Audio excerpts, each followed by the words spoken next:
एक बस्ती में अहमद नाम का एक नौजवान रहता था।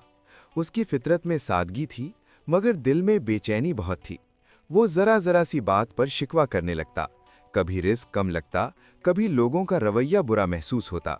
वो अक्सर सोचता कि लोग उससे मोहब्बत क्यों नहीं करते, उसकी बातों की कद्र क्यों नहीं करते।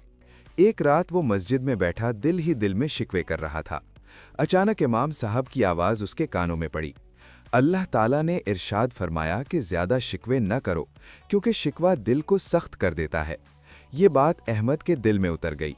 इमाम साहब ने आगे कहा, जो शख्स खुद पर, अपने आमाल पर गौर करे और अल्लाह पर भरोसा रखे, वो कभी तन्हा नहीं होता।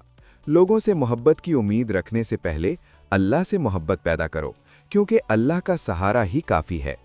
अहमद ने उसी रात फैसला किया कि वो लोगों से शिकवा कम करेगा और अल्लाह पर एतमाद बढ़ाएगा। उसने अपने दिल की शिकायतें सजदे में रख दी। दिन गुजरते गए, उसके लहजे में नरमी आ गई, चेहरे पर सुकून आ गया। लोग खुद ब खुद उसकी तरफ मुतवज्जा होने लगे।